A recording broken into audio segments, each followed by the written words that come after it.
Let me just bring my camera. Hello. Ooh, Gary's zooming in. Zoom. Hello, everyone.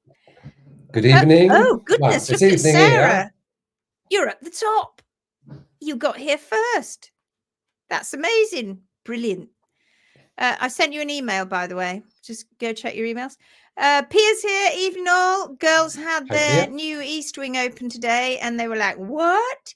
I did see some running around and jumping over ditches, so I'm glad there is enough room to go a little crazy at times. Good. Crazy too. Good. That's exciting. Sounds good. That's very exciting. Lots of videos being taken there, I hope. Vivian, this time I tried to be the first and not late. So hello, everyone from Germany. Hello from Germany. And Hi, at least Germany didn't get nil point, did it? But the UK got nil point from the public vote, which must have been very painful. I think were they the only ones that got nil point? I didn't hear anybody else getting nil point. What a show. Oh my God. Karen's here. Hello, everyone. I've got my Moroccan herbal tea this evening, which is... I've got water. Actually, because I've not put enough honey in it. You got water. Very good boy. It's very fragrant. That's herbs. There's herbs and spices in there. Melissa's here. Hello, Melissa. Good to see you. Hi, all. Carol Colbert's here. Hi from Royala in Australia. I don't think we've met you before, have we, Carol? Are you new to us? Hi, Carol. Good Very welcome. Welcome to the madhouse. I bet it's early there. I bet it's early where you are in Royala. I think it's about 9ish, isn't it? Something like that. No. Well, or is it earlier than that? Vicky is often visiting us in her pajamas at 5 o'clock in the morning. So we'll find out in a minute. She's here as well. Vicky is here. I can see her a bit further down. I've got her hair on my nose. Oh my God, how can it be that all of you are faster than me always? and I didn't give you very much warning, did I? I was like, oh my God, I haven't put a post up in the group. I think I've also put up day 45, but I'm pretty sure it's day 46. I've kind of lost count, really. If we're going to keep I think we should keep the days just so that we know how many we've done. But that would be really interesting. Oh God. But Sarah says, I think I got here first and it never happens. I want a badge. Kelly, hello, Kelly. Oh, was it D-Day today, Kelly? Was it today or was it tomorrow? I can't remember. No, I can't remember. I'm sure she said Monday. Hey, Suzanne. Monday.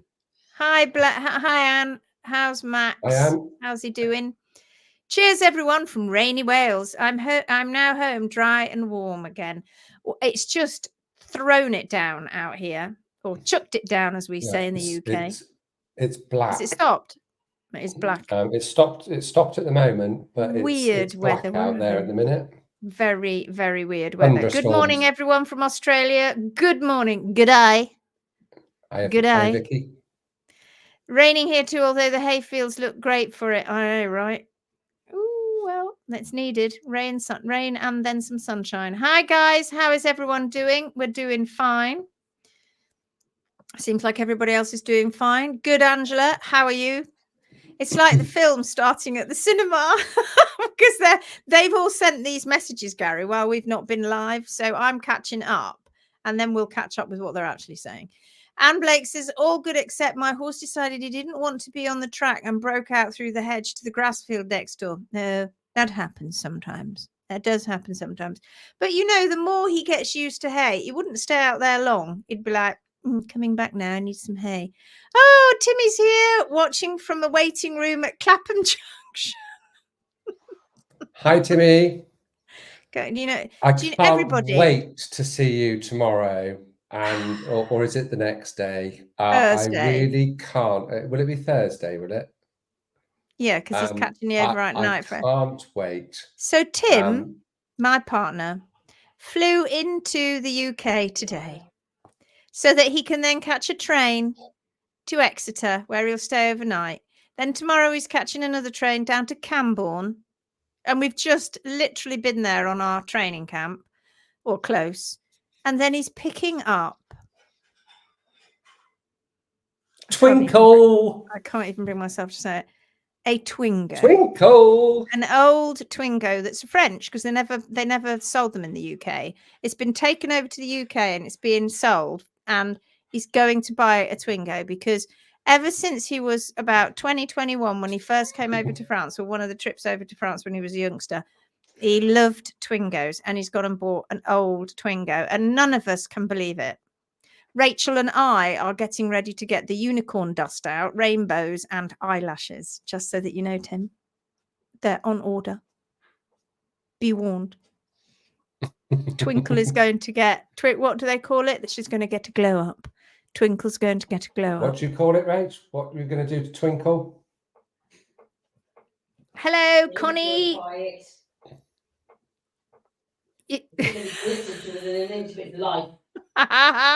I bought a hoof stand last night. Did you indeed? Oh, show us a picture.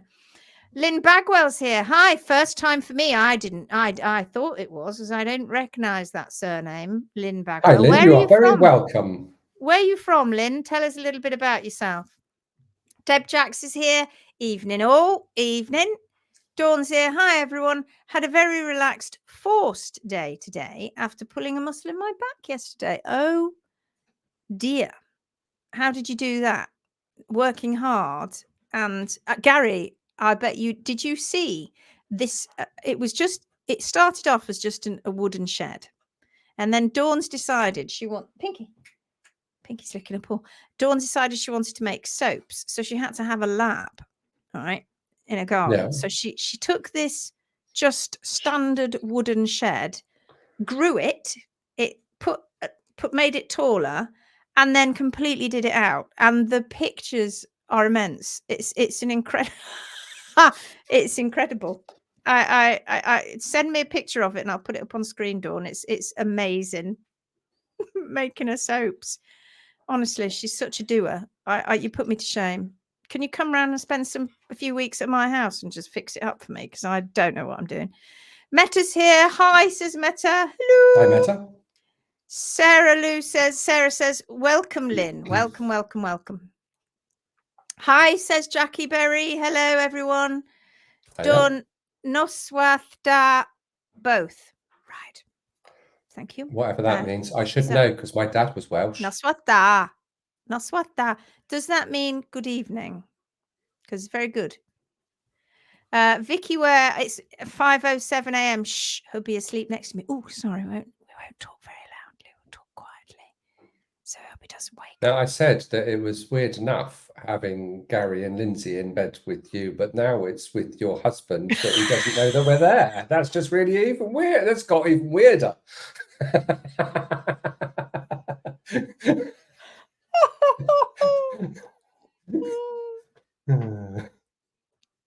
Hello, Gemma. Evening. Kelly, it was today. Gary, the shoes are off. Hours were spent. Lots of different discussions. Due to the time we spent talking and looking at things, I will pop a post up tomorrow once I have got pics. All I can say is Caroline is amazing and Polka already looks happier. Oh, that is so good to hear. Oh my God. Go, girl, go, girl, go, girl. We are so looking forward to this journey. You're going to document this journey for us the whole way through this year while we're doing our lives. You and a few others as well. Brilliant. Well done, Kelly. Very, very, very well done. It's very exciting. Polka's like, oh my God, I got feet now. Woo, feels different. Sarah says Lindsay can sing him a golden nipple lullaby. Gold nipples, the man with the golden rasp. Boop, boop, boop, I'm going to have to get an old rasp and spray it with gold paint and bring it onto the live one day. You are. Lynn Bagwell's like, what is going on here? Who are these loony bins? She's in East Devon. Thank you for your lovely welcome. You're welcome. We're assuming you've got horses. Tell us more. Tell us what horses you've got. And where are you in East Devon? Never eat shredded wheat. So are you above the near Dom, isn't it? Is it up towards sort of Barnstable way, or is that's not quite East Devon? Is it the other way? I can't remember. Dawn said I had a crash on my mountain bike on the moors. No way. Oh God. Honestly, I swear to God. What are you doing? Don't crash. If it's Morning not you, from New it's Zealand. Francis. Good morning. Good morning. Hi, Jenny. Catherine Brown's here. Hi, Keller. Hello, Catherine. Have you been with us before? I'm trying to. My brain. I'm a very visual person. So when we had all the avatars, I could tell exactly who was new and who wasn't instantly, because I link names to pictures. But now I haven't got the pictures. I've just got like letters. I can't do it so well. So do tell us if you are new, if you're a newbie here, or if you've been before. Julie's here from Scotland. Hello, Julie. Hi, Good Julie. to see you. Oh, your kit is on its way. I was talking to Carolyn today at Urban Horse, and it's on its way to you. I think with everything. I think your chaps and everything. So you and David are just going to have to fight over it. Who wants what and who wants the new stuff. And also your stand is on its way as well, because we were sorting those little things out today. So let us know when it arrives. Therese is here. Hey, Therese from Sweden. Dawn says, well done, Lindsay. Yes, good evening. Vicky Ware's laughing. Don't laugh too, don't, because you'll shake the bed and it'll do this and it'll be like, what are you doing talking to those nutters again? Shut up, Weirdos. Go back to sleep. You'll have to get up, put your dressing gown on and go and make a cup of tea. Catherine Brad, yes, I've attended many sessions. See, I would have known had I seen your avatar, but you're welcome. Welcome. I'll remember now. See, I won't be able to forget now. I know it now. I see it. I know it. Ooh, exciting. Yeah, fight. Can we watch it? Can you video the fight? As you undo that. Mine. No, they're nice. They're nicer than mine. No, they're mine. They're mine. They sent them to me. Not really. They sent them to me as well. I can imagine the fight that you're going to have. Bonsoir, says Angela Garberg. Gathering strengths, recovering from Omicron. Oh, get better. Herbal tea is what you want. Herbal tea like mine. And I'm not really a herbal tea drinker, but I am drinking it at the moment. For the second HM trim, Phoenix trim. Oh, look what it does. It puts a pigeon up that's on fire when it and film it for the assessment. I have been trying to play around and see if I can make a Phoenix emoji. There is one.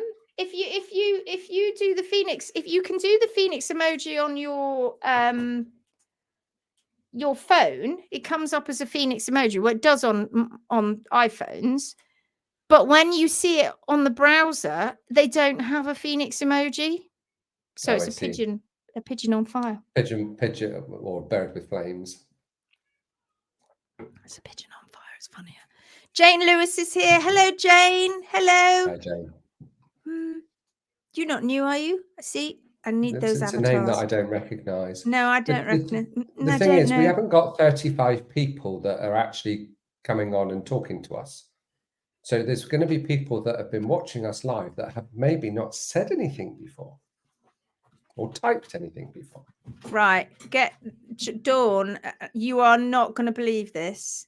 Right. I got to show you this story. This is our dear Dawn.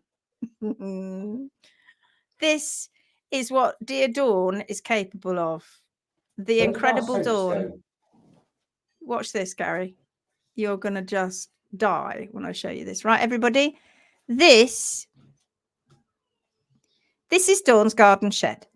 Now, Dawn decided that she wanted to create a soap lab, but that garden shed wasn't big enough. And frankly, it wasn't suitable for the purpose. So this is what she did. She increased its height. Look at that. First and foremost. So she took the roof off and made it taller, Made it put a bigger. window in it, right?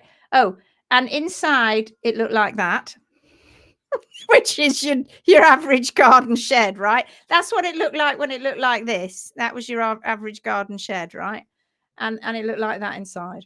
And so then she did all this on her own. Her husband's a builder, but she did this herself. And her husband, I think he might have supplied some of the supplies, but didn't ever come to have a look at it until at the end. And then he was like, oh God. And then so she did this. So this is what she did. And then you are gonna eyes pop out and stalks now. Are you ready to see the inside of Dawn's lab shed? Lab shed. Look at that. Oh my God. That's better than my kitchen. I know, right? She did all of that herself, completely. That is She's awesome. made a soap lab. Isn't it brilliant? Are you sure it's for soap? What else is it going to be for? Look, let's look. She goes and hides out in here now. Look. Up here, she's got lots of essential oils and things. This is where she's cooking. Look, and she's got her sinks and there's the window up here and so brilliant, isn't it? Even got a rug down the middle. I mean, bring it on, girl. That deserves a. It very much does. It certainly does. From that and that to that. Who knew what you could do with a garden shed? Now you're all jealous now, I know. I can tell. Right, there you go. I just had to tell you that because that's brilliant. Well done, girl. Well done. You deserve to rest. Stop going and falling off mountain bikes. Talking chaps, 63 years young, and I brought myself a pair of chaps and steel cap boots. Now things are getting serious. Did you not have any?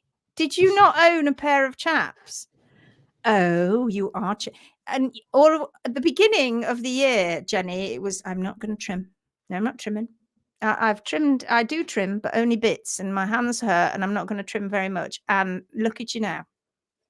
Let's have a picture, please.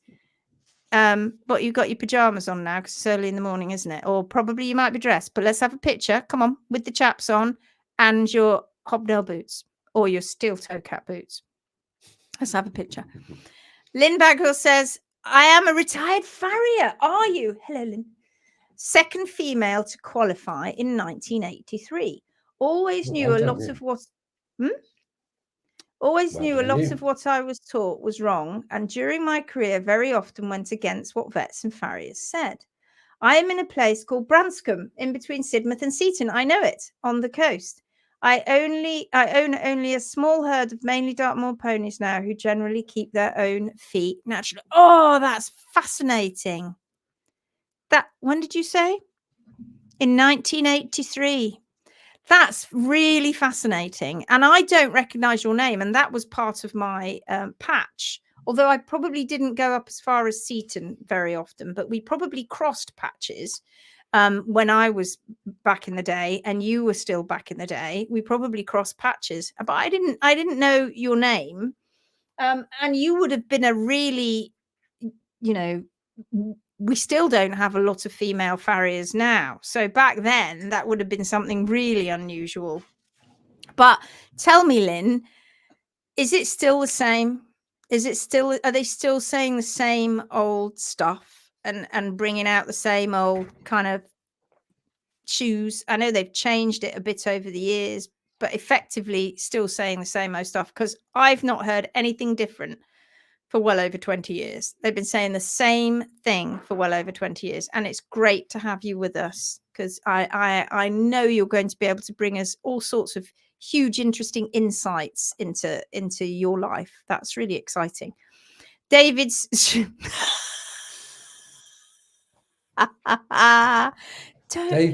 thrown his hat in the ring already. Given up already. Julie, it's all yours. It's coming your way, mate. Julie. Happy Sarah, happy wife. Wow, amazing. Yep. Oh, wow, that's amazing. Can she come and do my tack room? I think that was the first thing I said to her, actually. Wow, Dawn, that's fantastic. It so is. Wowzers, that's amazing. I know, right? It's brilliant, isn't it? And she's so good. And she's made what have I done with them? She's made, did you see the little soaps that she made Shall I see that if I are can in find with some? the Make sure I know where logo? they are. I don't know if Ash would see them. I don't know if she knows where they are. Well done, Dawn, says Kelly. Who needs to run anyway? He's gone. He didn't hear that bit, so that's okay. He's gone. And Vicky, keep quiet. Don't let that. You know, they don't like that whole man thing. David. Oops, David's watching. Oh, here we go. Look. I love it. And it smells divine. That's a charcoal soap around the outside. I don't, Dawn, are we meant to view it from that side or the back? Or what I think is the back? No, not that side. Definitely that side. That's so cool. To make it, and there's a load of science that goes into making soaps, says Dawn. She was telling me this on our evening of the barbecue when we were at the training camp, and she was explaining me all about that. They're telling me all about the science that goes into making the soaps. It's very particular, and you have to make these particular soaps. We can't hear you, Gary. You've gone silent. I muted myself because I was shouting at my good lady wife. Gobsmackingly amazing, says Susan. No, says Jenny. You are in your PJs. Thought you might be. I just bought myself a new toy. Did you? I think you might have to elaborate, Therese. I didn't mean to laugh. I think that's the. I think the tiredness is coming through. You cannot. I was going to say something else. There is no filter. Oh my God! I was going to say something else, which would have just compounded it and made it horrifically bad.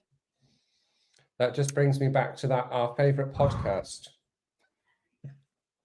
Help! I sexted my boss. Yes. Thanks, everyone. I'm working on making a phoenix soap now. Oh wow, that'll be tricky with the wings and everything, or fire. Oh, that's going to be cool. I can't wait to see that. Beautiful, says Becky Callahan. Well, listen, Dawn, once you've got it made, we'll start. You can start selling it. People will buy it. The Phoenix people will love to buy. Phoenix Warriors will love to have their own soap. They'll love it. Kelly Moore, I packed my man off to Germany today, so lots of leaning ahead this week. So lots of learning ahead this week. Have you? Ooh. What's he doing in Germany? How interesting. Now I wish I had smell-o-vision. I know, they smell divine. Just divine. Really good. Okay, Lynn says it's a Swiss ice tool sharpener. Is that a knife sharpener? But I'm not sure how to use it. What side of the knife do I use it on? Oh, that's for him. I'll have a look and see if I can find it. Ice tool sharpener. I'll do a little bit of Googling whilst we're still saying hello to everybody. I can't sharpen knives to save my life. I'm hopeless. Late night in Sweden. I had to give up the physical hoof care due to getting Lyme disease. I'm now 61, but I am much healthier and can trim if I need to. Yes, as far as I know, the farrier world is still on the same track, not looking holistically. Yeah, there's no change there then. Good to know that you're a lot healthier now. Do you follow Galsworth? Do you follow Galsworth track livery? Because with Bethan, because this is the new, this is where we're pushing the limits now. We're these pioneering edges of we're at the fringes, but it's coming in. People are hearing more and more and more about it, and how you can take the shoes off and you can put the hoof care back to what it should be. Give them the right diet and management, and boom, put them in a herd, and these animals just get better and better. Always supposing, of course, we don't have a ton of problems in the hoof. Erin says, do you have tentative dates for the US workshop in South Carolina next year? Oh, not just, well, yes and no. So yes, tentative. Hang on a minute. Next year, So we're going to be doing our training camp in South Carolina between the 28th of July and the 1st of August. But the workshop down there will either be, well, I reckon it, well, I don't know whether it will be at the beginning, the weekend before or the weekend after, maybe the weekend before. So, but that'll be very tiring. So it will be around either the 24th, 25th, 26th, 27th. It's a 3-day workshop.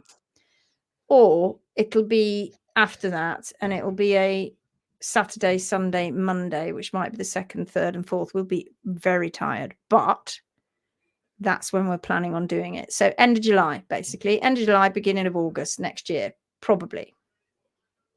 Are you coming along? Are we going to meet you? How exciting. Jenny says, wasn't going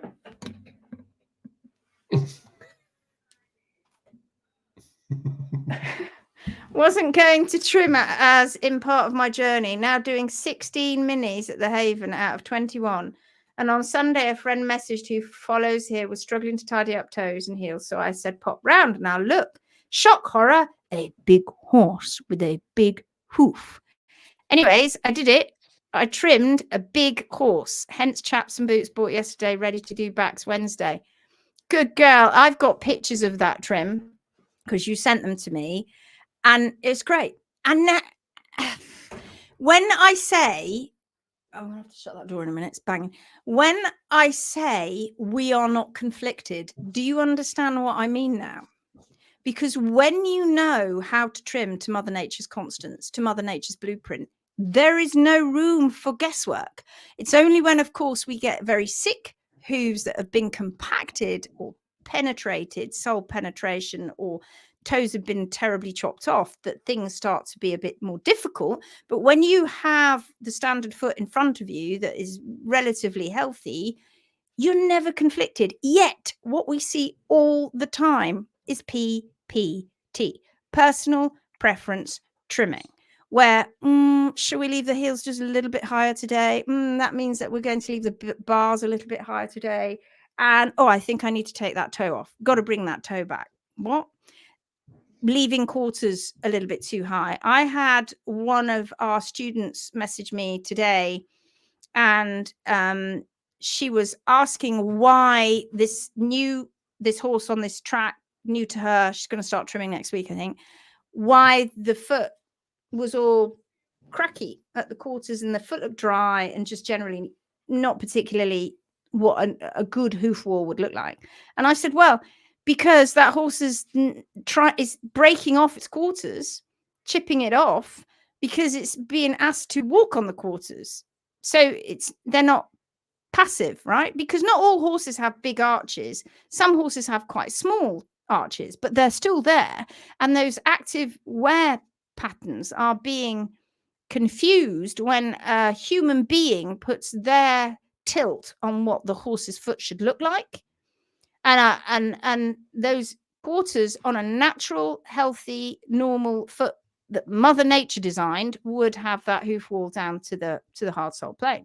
So the fact that it's being left up above the hard sole plane on the trim just means it's cracking off. And then I said, well, it's just not had enough time out on the track yet with eating its prebiotic, which is mixed meadow hay, to get that gut microbiome really pumping and doing what it should be doing, and then therefore producing biotin, which is a B vitamin. So that's what it needs to do. I mean, it's already producing biotin. It will produce some biotin, but it needs to produce more for the body to make, and it won't just be the hooves that'll look a bit dry and brittle. The rest of the skin will be affected as well. But given time, it will improve, and the right trim. But yeah, I don't know why I went off on one then.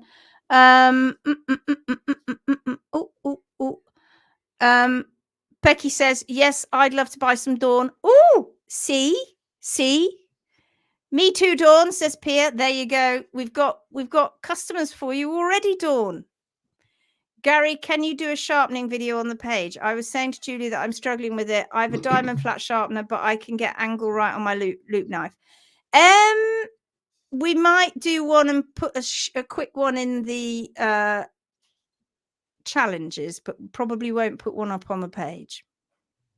But maybe on the challenges we might put it. But you've got those, so you'll get that. Lynn, I will be looking into that. I have so much I want to ask you guys. Ask away. Crack on.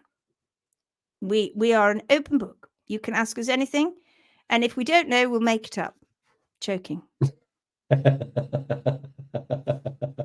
Joking. Jenny says, credit to you guys in the 15 and 10-day challenges. Whoop, whoop. And you too. It's going to be so much fun when we get there next year, isn't it? When we come to New Zealand. I can't wait. I'm so looking forward to it. It's going to be an absolute hoot. Dorlim says, I posted on the Phoenix page regarding nippers. What ones do you recommend for those on a budget with our artistic hands, or do you mean arthritic hands? I think you mean arthritic hands. Well, now then, peeps, ladies, you always think that you're going to need smaller nippers for little hands, smaller jaws, smaller nippers, smaller lever arms means smaller jaws, means actually harder work. You need big nippers, huge nippers. I use 15-inch nippers because they are easier, because I can feel, honestly, Gary, I know what's going on in your head. Because you when you hold your nippers, obviously you can put your hand up. I'm not going to do the motion because that could even be construed as being rude as well. You can put your hands together further up the nippers, and it will go through just even the thickest of hoof walls. But if you go for the smaller handle nippers, actually it will be harder for you, the 12-inch, because you think it won't be, but it will. And then you can also get springs, so you can get spring-loaded ones. I find those just a little bit. I can't use spring-loaded ones because I taught myself without them, and I've got tiny hands. We've talked about this before, haven't we? Put your hand up, Gary. It's literally got huge hands compared to me. I've got tiny hands, and I can use them. And yeah, so what makes, well, top of the range, you have GEs, and then they're very expensive. Wouldn't recommend that unless you're a pro. And then as you start coming down, it gets a little bit cheaper. We use what we call Nordic Forges or Vikings. That's the ones that we use, 15-inch. And then you can tell we're nerdy, can't you? And then as you go a bit further down, they can get cheaper. And there's lots of different brands. Then you get down to the mustads. Those are slightly cheaper again. But you've really got to look at the jaws, right? Let me just put my microphone out of the way a little bit. You've got to look at the jaws, because if the jaws are quite thick set like that, then they and with a shallow, this bit's shallow, then they're not as great, and these bits are a bit thick. If you go for the much thinner ones at the top here, and the jaws look more like this, and you've got much more of a gap there, those are the more useful ones. That's our little nipper talk. Anything you want to add to that, Gary, about nippers? There are some that you can get half round and racetrack and all of that. And you want a flat blade. You want a flat blade. You don't want anything rounded. Otherwise, no. Yeah.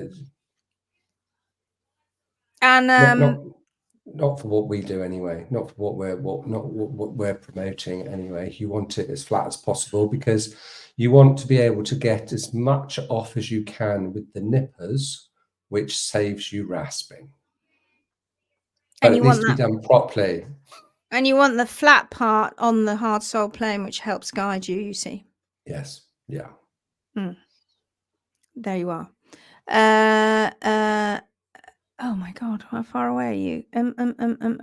Erin says, assuming that's the only US 3-day workshop you plan to do, yes, I will be there. Where are you in the US? Because it probably won't be. We're going to do, we may do one further up near in Maryland. We think we might be doing one there, maybe Pennsylvania, and potentially Montana. It depends how many legs we can get. That's really what it depends on. It's a 13-hour drive and we only have 2 minis, but it's my gift to myself because I'm so tired of fighting local trimmers. Wonderful. Bonus, a vacation for my husband. Oh, a vacation my husband has no interest in joining. So a few days for yes. Lots of people love coming to the 3-day workshops for that very reason. Rainey, who is in South Carolina, whose house we're going to be doing the workshop at.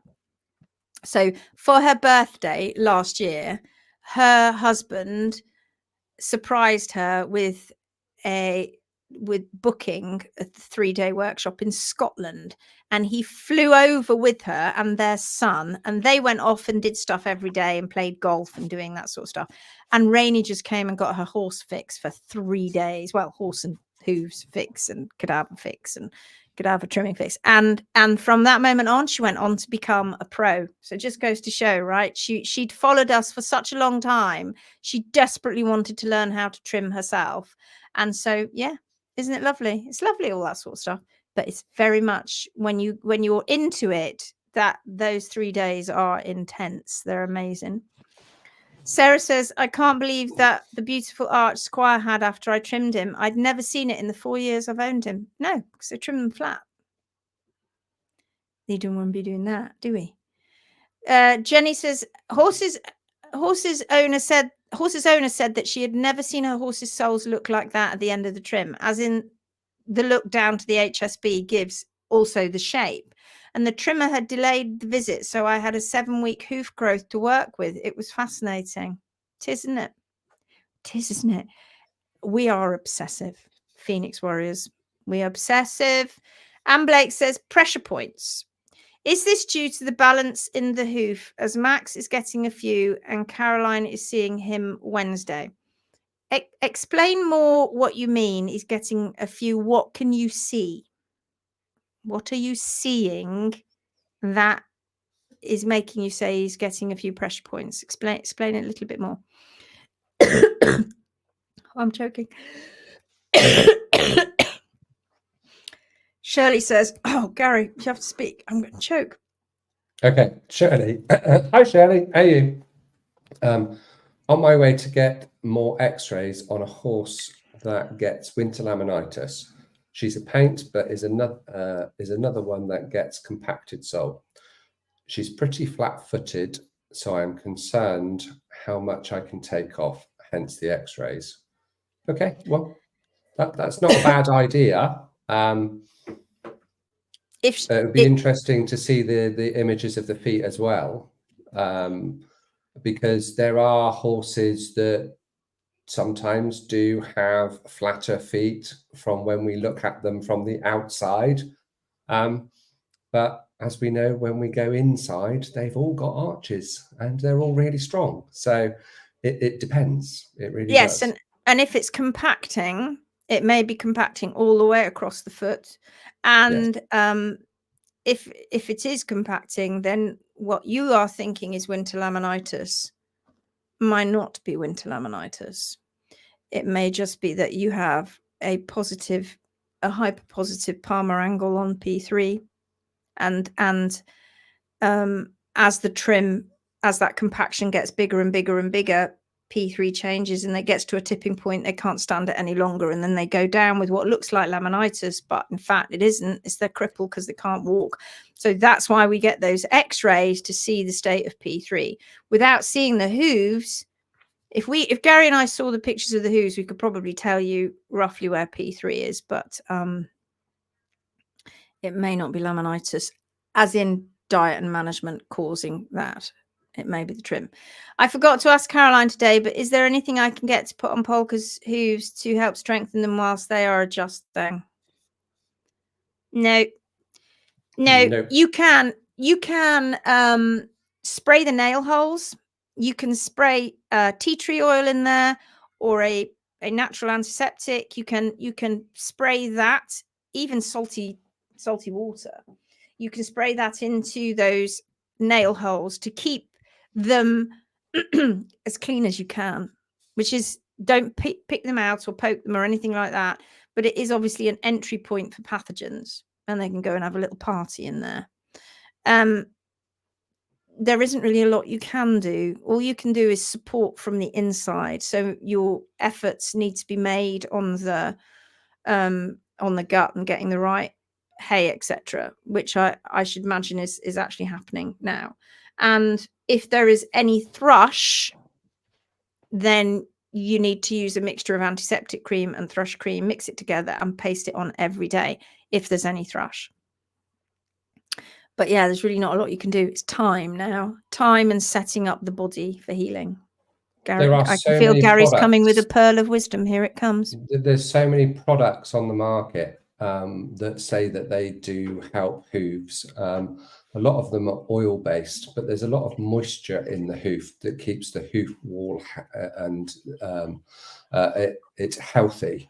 But because there's moisture in there, if you coat them with oil repels moisture. So actually it might make them look nicer, but in actual fact, it's actually almost doing the opposite effect. And also there are some products that they say they're like hoof hardeners. And people think, oh my God, my horse has got a little bit of chipping going on, so I'm going to have a hoof hardener. And what they use in those products is formaldehyde. Now, formaldehyde actually removes all of the moisture because it's an embalming product, and it's also used for fumigating in laboratories. It basically kills everything. So why would we want to put this on our horse's feet or hooves? Because basically all it would do would make them even more brittle. It's not a wise thing to do. You have to grow your horse's feet healthy by nurturing them the right way. Indeed. And when the shoes come off, I think you've also got to prepare yourself, because the blood flow, the circulation, and everything that have been going to the feet have been compromised to some degree. The hoof wall won't be as strong or as healthy as when the shoes aren't on. So that hoof wall has got to now grow, and it will grow bigger, healthier, better. But you've got a good probably 6 to 8 weeks before you'll start seeing that coming through from the coronary band. And it will be a big change. It will be a big change. So yes, it is a bit of a transition, but it's not about what we can add. It's about feeding inside, getting that diet and management and movement right, and then they'll grow the feet that they need. So there you go. There are a few pearls of wisdom there. Oh, I've lost you. Where are you? Where are we? Oh, you're in Ohio. That's where Cindy is. I don't know. I'm not so good on my geography, but I don't know whether we're getting close to Ohio. Is Montana, Pennsylvania, Maryland? Is that closer to Ohio? I think, because Ohio, you go inwards, don't you? No, we're showing our no clue. I'm so rubbish. Can I come in your suitcase? I can be the tea Jenny and tour runner. Funny, we've got a few people saying that they'd like to come along. It's funny that, isn't it?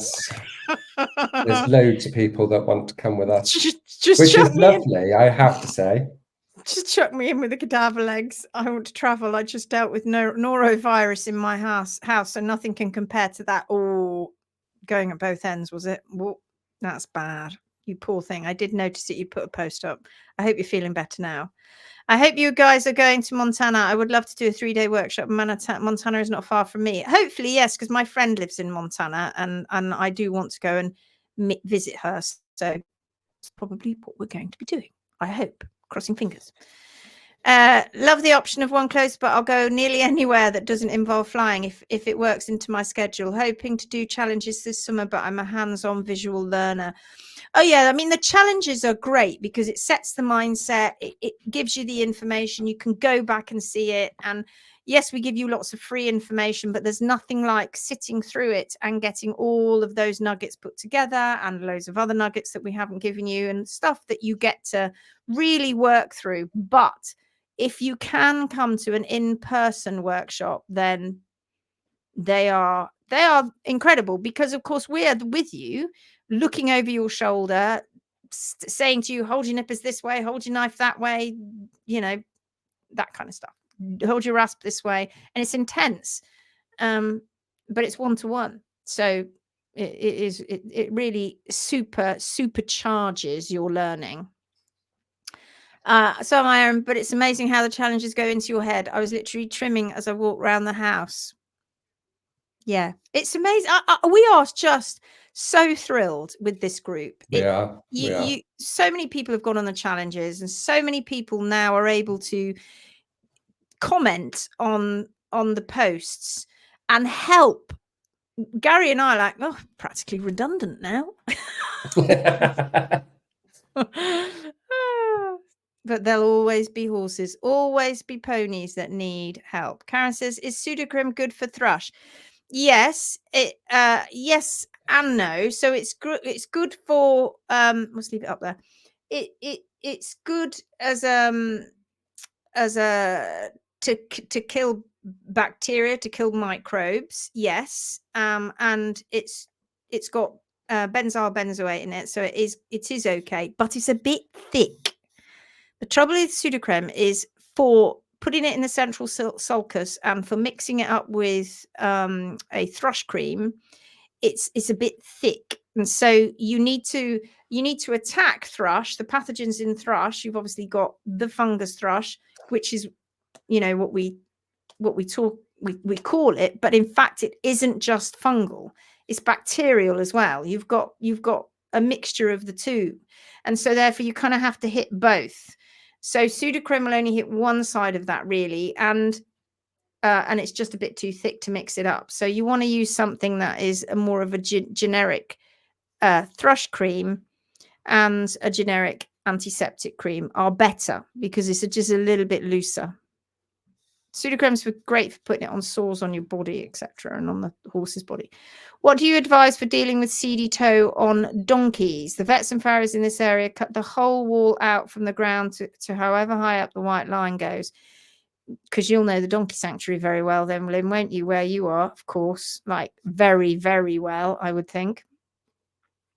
So it's exactly the same protocol as it is with horses. Reduce the amount of sugars, reduce the amount of overloading, spiking their blood sugars with eating grass, and don't chase the pathology. Don't keep chasing out that seedy toe. Change the gut, because it's the gut environment that aids that helps to heal on the healing pathway. And it sounds crass and naff, but it's true. It's true. If you don't get that gut environment right, then the hooves just don't heal. Plus, on top of that, it seems counterintuitive to leave it alone, but they keep chopping the toe away and chopping it away, and the hoof is just not allowed to do what it needs to do to heal that problem. I mean, we just watch seedy toe just grow out. You're often left with a tiny little crack at the toe, and those are very difficult to heal. Your management and everything's got to be spot on, but those tiny little cracks don't bother the animals. But donkey feet, oftentimes what happens with donkey feet is they get shockingly bad before the animal even goes lame. And then when you go to trim it, you're like, wow, he's not even limping. A horse would be lying down, with his hoof in the air, going, please help me, my foot really hurts. But with a donkey, they'd be powering on. I might look like my feet are falling off, but they're not. I'm not going to let it beat me, is a donkey. That's what donkeys are like. So yeah, it's tricky. In fact, I wonder if I have a donkey picture to give you of exactly what you're talking about. Let me just have a look. I might, and then again I might not. Let's just see if I can get through it quickly. No. Stanley. That's who I'm looking for. Stanley, where are you, Stanley? Okay, so this was Stanley. Yeah. Let me see if I can find a better picture of Stan. Oh, where's your picture of your feet, Stan? I can't find it. No, I can't find it. Sorry. I thought I could, but I can't very quickly find it. I might, if Gary goes on one of his pearls of wisdoms, I might find it in a minute. I'll put donkey in there and then it will bring something up. Okay, I'll look in a sec. Where are we? Blah, blah, blah, blah, blah. Fab. Thank you so much. A few things gone from the feed bin, including the rapeseed oil. You don't, Good. you just, yeah, you don't need it. Pennsylvania would be the closest, period. Okay. It's looking like could be Pennsylvania. But Montana would be a beautiful country to see. I'm not picky on where I go. Marvellous. Joe Kirk, morning from New Zealand. Morning, Joe. Good to see that you're with us. Not sure if I can send a picture of one of the donkey's feet, but not sure how to do it. Are you a friend of Gary or me on Facebook? Or alternatively, you can either post it in the Phoenix group. If you are a friend of me or Gary, you can just send it through Messenger and we'll pop it up on the screen. We will pop it up on the screen. No, can't find anything there. No. So donkeys are, I think Joe Moss, who's in Ireland, is dealing with some difficult donkeys at the moment. And yeah, what donkeys tend to do when they don't want to be trimmed or when they've got painful feet is that they just don't want to be trimmed, and they will turn into ninja donkeys, don't they, when you're trying to trim them. And I think I've said this before, you know, I remember one time when I was trimming a front left, and I had the front left up, and I didn't have the front left between my legs. It was a donkey. It's very light foot, so I didn't need to do that. Tiny little legs, but tall donkey. And I'm trimming donkey, and I'm looking down at the front, thinking, and donkey's not moving. So I'm thinking donkey's doing very well here. Donkey's being very amenable. It's very great. I had a cap on like Gary's got, and I had my head down slightly to the side, and in a flash, so quick, like lightning, the left hind, so I'm on the left four, the left hind comes whisking up and kicks me. Luckily, it wasn't in my face because I had my head slightly down and to the side, on the side of the hat, which was where the rim bit was, and completely felled me. It was completely on the floor. It nearly knocked me out. And donkey didn't really move. Donkey just went like that, like this real kung fu ninja kick. And I'm lying on the floor going, oh. I never experienced that. That was back in the day, back when I was new to it. And I've never seen a horse do it, not ever, because they can't lean over on for very long on the other two. They can't, but a donkey can, because they're so sharp and so fast. They can just go lean on these right 2 feet now and just whata into your face. In your face, Lindsay, get on the floor, is basically how it happened. And its pal, the other donkey, I picked myself up and carried on like a trooper. And the other donkey I was then trimming, and I'd got to the back feet now. So I'm nearly done. And I'm on the back foot. And I got it. It was the left hind as well. So I got the back foot and I'm looking at the back foot, trimming it, thinking the side of my head splitting because I've been kicked at the side of the head hard. And I'm looking at this hind foot like this. And all of a sudden it went and kicked me in the face. And I went down and I cried. It was at the very end of a very long, difficult day. And I had fitted these donkeys in to this lady, the goodness of my heart, not knowing what I was about to come across. And they fooled me because they were standing okay-ish, but they were just literal ninja karate kids. And I knelt on the floor with nearly, my glasses didn't break, but he hit me right sort of side half on and across the bridge of my nose. And I'm kneeling now on the floor crying, trying not to cry, thinking, you're a professional, Lindsay. You're crying in front of a client. What are you doing?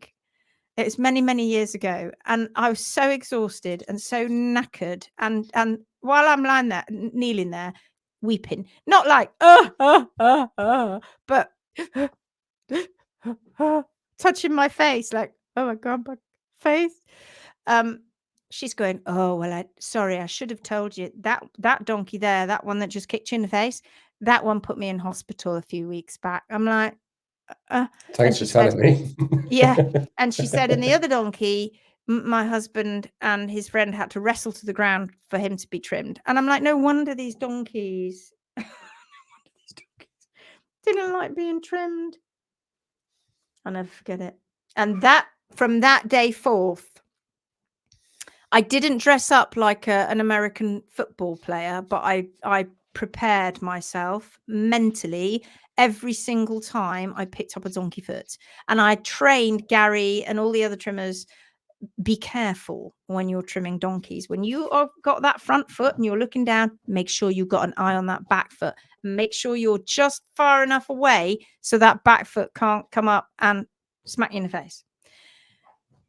When I'm trimming, particularly the front feet, I have to become a very hip. Oh yeah. So you can see. Because I'm so tall, my head comes down. With the cap, I can't see what's going on at the back end. So I have to trim donkeys with my hat round the other way. And you're like, I got you. I'm watching you. I watch your back feet. Don't you kick me in the face. And there was one donkey that she would let me absolutely fine trim her front feet, but the back feet, this was actually a client of Lindsay's. And then Lindsay said, oh, I'm sorry, I'm far too busy. Would you mind going and doing it for me, Gary? Thank you very much. I don't think I said it like that. And then I got there, and I think if my rasp or nippers ended up going across the whole yard and hitting a brick wall once, it must have happened 10 times. And they flew at least 20 feet. And it is, they're just ninjas. But don't get me wrong. Don't get us wrong.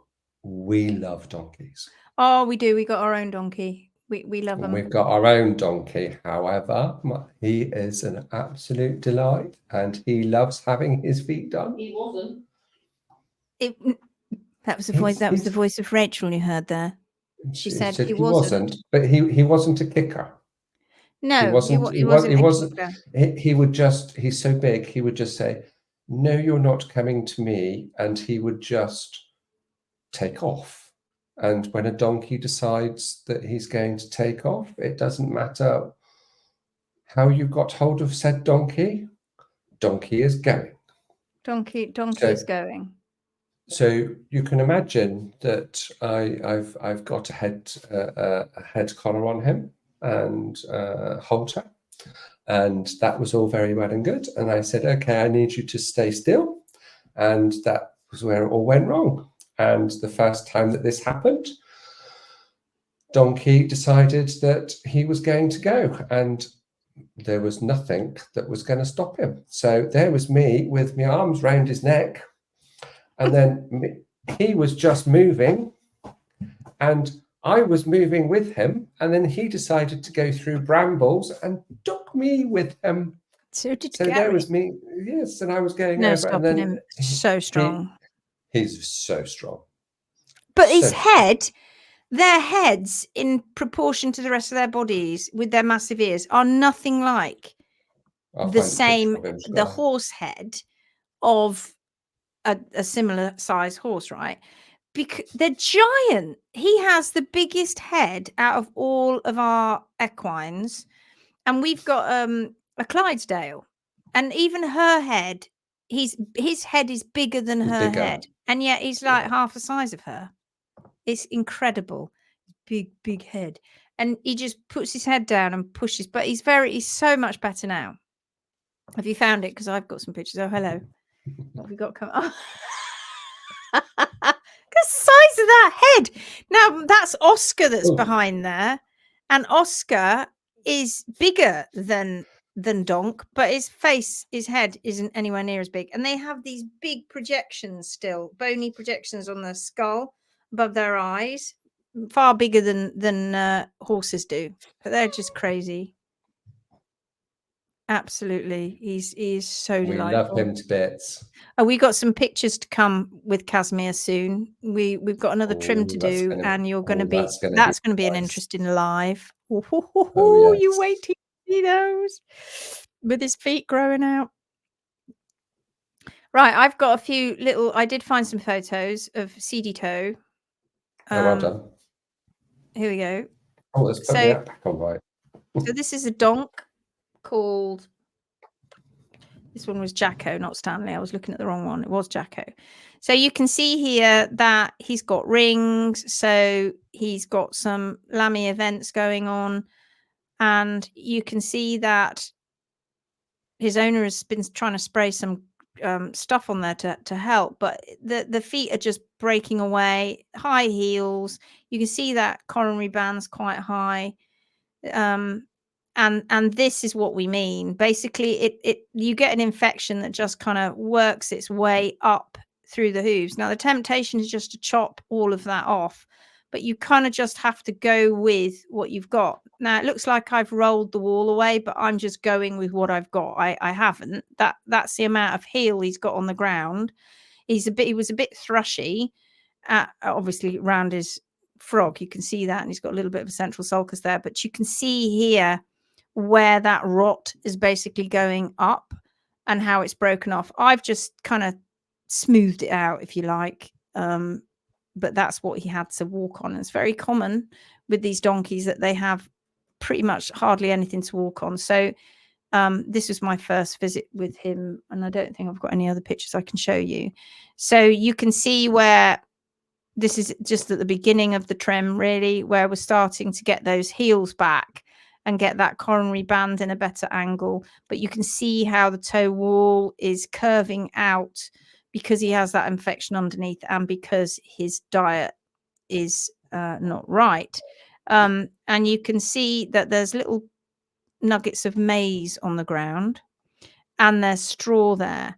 So it was a case of convincing the owner to stop feeding the straw and to feed a more mixed based forage, so more mixed meadow, stop feeding grains of any type, and stop giving them too much grass. Foliage in hedges, etc., is okay, but you've got to treat them the same. They're all the same. They're all monogastric hindgut fermenters, and they all behave so similarly to each other. So, and it affects their hooves. The hooves are all the same on the inside. They're just morphology is just a little bit different on the outside. My cob, says Sarah, for the first time this year, he got 2 times ivermectin injections. He seems a lot worse. Have you come across this before? Don't know what we're allowed to say there. Possibly. Every drug has, shall we start with this? Every drug has a side effect because every drug is toxic. Every drug is toxic. Every good herb can be toxic to a certain extent. And nobody ever really knows. There's a safety margin, and nobody ever really knows how it's going to affect certain animals. You don't know. I can eat things that don't affect me. Or more right, I'm actually more sensitive to stuff. So Gary can eat things that don't really affect him, but I get affected by it. And my skin has problems and I have an inflammatory response, right? Because we're in the age of inflammation. So we're in the age of the itis age. And yeah, so it can have, there can be issues. And what was that for, by the way? Was that for mites? You've heard our top tip about mites, haven't you? David Bradbury says, I've tried 3 times with Oh, with me. Oh, I see what your comment means now. Lynn Bagwell, you'll be lucky to get to be a friend of Lindsay on Facebook. Oh, I've tried 3 times. Really? I've not I seen accept you. everybody. No, I don't. I'm choosy. I'm choosy. But I haven't seen you. I would have accepted you. Try again. Try again. I might have just gone prior to this and said, no, but I wouldn't have, because I'd have known that you were linked to Julie. Janet Welsh, my Welsh pony has a party trick. If I put her front leg between mine, she can stand on my foot with her back foot. That's a good one. That's clever. That's a good one. Poor David, I got in first time. You did. It depends. I know exactly what you're saying about donkeys and how they are. Yeah, right. Ninjas. You need to send the request at 1 a.m. while Lindsay's still scrolling. I don't look every day. There was one thing I've got to say about donkeys. One thing, and it's so important when you need to watch the tail, because donkeys don't show huge amounts of emotion like horses do. Horses can do their ear radar and they can do their bitch face and the eyes pop out on stalks, and donkeys don't do any of that. So if you've got a nice calm donkey and the tail is vertically down, you are absolutely fine. But if that donkey does this little tiny, and it's just a if you might have blinked and missed it, you may have and it is just a that is your warning. And if you ignore it, you won't get another one. You won't get another one. Every time. And you think, okay, I've got a donkey and it's done a okay, I'm going to put the foot down and I'm going to talk to it nicely. Yes. Whisper sweet nothings, and then go back to the back leg, and then you go back down and you pick the foot up, and the next time you might not get this. But if you keep going after the on your own head be it. Literally. On your own head be it. Sarah says, Gary, if you go to the 10-day challenge, it will teach you how to handle the donkey. Doesn't work. Doesn't work. It's a little bit like Shetlands. Shetlands have their own rules. I have to say donkeys have their own rules. Yeah, they have their own rule books. They certainly do. David's like, teacher's pet. Now, children, don't get angry with each other. Don't get silly. Oh God, you're going to test me now, Sue. Okay, here's a zoo farmer, etc. question. I got some milk thistle powdered seeds. Says on the bag to feed 10 grams daily. However, I am offering rather than sticking it in the feed. I tried it in a bucket, but it doesn't really dissolve, and the bucket was knocked over. So I am offering by hand, and both horse and pony are just gobbling handful after handful. So I know one is supposed to carry on till they don't want any more, but would this be okay? Seems an awful lot at once being concentrated like that. Go zoo farmer man. What tends to happen is there is possibly, plants have many active ingredients and chemicals within them. So there is going to be something in the milk thistle that your horse needs and wants, and it's not going to do it any harm to have as much as it needs. But if they had more access to a wider variety of plants and herbs and medicinal plants, let's say, would they pick something else over milk thistle? At the moment, all they've got available is milk thistle. So it's not that they're gannets. It's not that they're just taking it because it's there and there's something in there that they want. But when you offer, when you have a zoo farmer cognicy session, they could be offered 60 different things, but they only actually select half a dozen.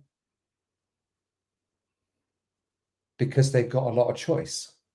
So the plant, the milk thistle, letting them have as much as they want is not going to do them any harm, as long as they have free access to good quality forage.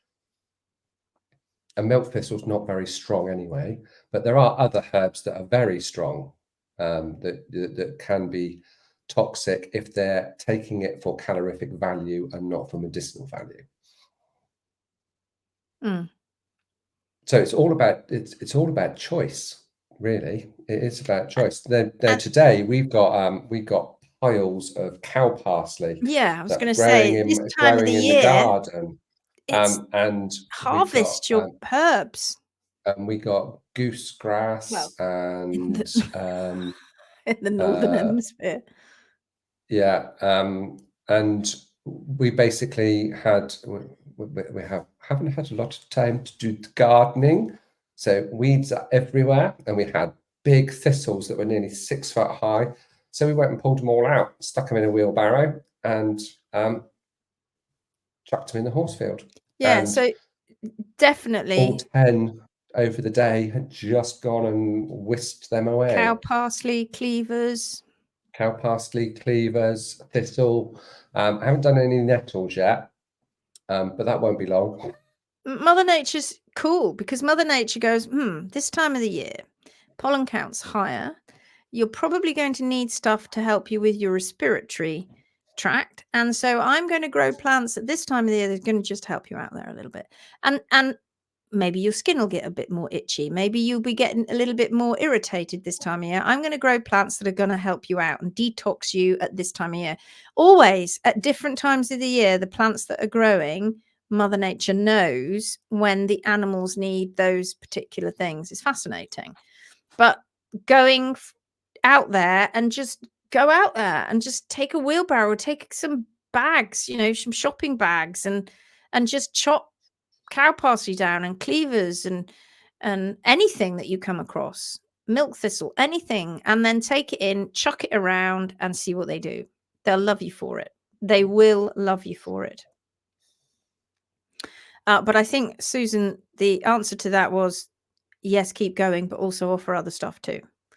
Yeah. Oh my God, he's wonderful. It's obviously me. Don't turn your nose up. Such a cute. Oh, we're there. Oh, you're absolutely right. What a beautiful donkey. He is wonderful. He's immense. He's so amazing. He's the best. Gorgeous donkey. That is a very big, cuddly head. It's huge. It's massive. This was a Poitou donkey. Yes, it's a Poitou donkey. It is big, hairy donkey. For mites, yes. Dog collars, flea collars that you buy in the supermarket that have the ones that you look at them and they look like Cumberland sausages. So those you just put those around the pastern, not too tight, obviously not tight at all, in fact, but enough that it's two fingers. And most horses tolerate them really well, and they're incredibly good for mites around feathers. Really, really good. That's our top tip. I'm a friend.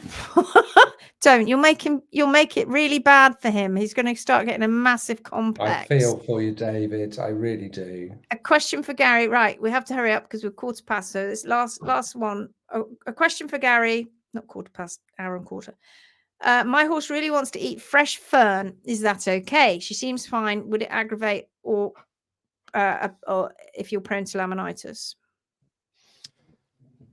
If it's fairly well developed, then I would say it would be fine. When you've got a horse that is prone to laminitis, just like young shoots in grass, there is a lot of energy in there. There's a lot of sugar to make that plant grow. So you don't want it to be really young and fresh and sweet. You want it to be more developed. So hence why my cow parsley it's in flower now. It's really grown and it's in flower and it's pretty much there. I don't go and pick all the little tiny stuff. The same with the goosegrass, when it's sort of like 3 or 4 foot long is what I'm picking. So there's less sugar and stuff in there, particularly for the laminitis prone. But things like willow can help, especially willow bark. But again, you want to avoid the really young plants because they haven't they've got too much sugar in them. They've got too much sugar in them. Yeah, and we've been told, haven't we, that in the past that ferns and brackens can be toxic to horses. So make sure your horse has got everything they need, and Yes. if they're selecting it, they're selecting it for a very good reason. So I've had horses that have select fern. Ivy's another one that a lot of people get a bit hot under the collar about. But again, they've got to have, as long as they've got access to free fibrous forage that is good for them, that they want to eat. That is the main thing. They're not going to poison themselves. They're not going to poison themselves. As long as they've been on this planet a long time. Long time. They do. And I you may have heard me say this before. I was only saying to Gary yesterday. You can have overweight horses, you can have underweight horses, you can have horses that are eating, and that you're giving them everything, right? You're giving them bucket feeds, you're giving them hay, you're giving them everything that they possibly, you think they need, and grass. And they are stuffed, actually, but they're starving. So they're stuffed with food, but they're starving because their body and the microbes haven't got the right nutrients and fiber that they need. And this happens all the time to animals, and it happens all the time to humans. We are stuffed, yet we are starving because we are starved of all the right nutrients. And so that's why we go on and on and on about mixed meadow hay. And if you can't get it mixed, then you have to go and try and get different varieties that you put together. But a lovely girl from Pennsylvania yesterday, or a couple of days ago, I was talking to, who was doing her VIP trim. She thinks that she didn't think that, she said, I've got Timothy hay. And I said, can you pull out some seed heads? She said, well, it's just Timothy. I said, well, can you find some seed heads, and can you pull it out and show me? And she sent me a picture, and there's different things in there. So there's goosegrass in there. There were some fescues. There was some orchard grass or cocksfoot. And I actually didn't see much Timothy at all. So it was varied. It was mixed, and she didn't realize. So get to know your plant seed heads in hay. It's important. Don't just never, last final tip, never accept what any farmer tells you is in that hay. Learn it and see it for yourself. That is the biggest thing you need to learn about hay. Don't go testing hay you don't know what it is. I see owners do it all the time. I've tested my hay. What's in it? No idea. No idea. No But idea. I know what the sugar content is. What's in it? What plants are in it? I'm interested in the plants, because the phytochemicals in the plants are working together. That's one of the issues with isolating for supplements, is that the reason that plants work so well, and the reason that pharmaceutical companies cannot replicate or synthesize the effectiveness of what some of these plants are doing, and synthesize these particular phytochemicals and the way that they work and get them to work in the body, is because they're forgetting all the other chemicals that are around, and molecules and compounds that are around those phytochemicals, all mixed together, and how they work. So your horse could be stuffed, but it's starving of nutrients. So keep that mixed fiber going in, and not out of a bag. All right, folks, we're done. We've been on for an hour and 20 minutes. Damn it. We failed didn't do very tonight. well. We failed didn't tonight. do very well. But good for you, because you got us for a little bit longer. David, go friend me. And I'll try very hard not to go decline. I won't do it, even for a laugh. I promise I won't do it. maybe for a laugh, but I probably won't do it. All right then, folks. See you tomorrow. It was a good live. See you tomorrow, folks. Bye bye. Have a great evening and great day wherever you are. Bye. Take care.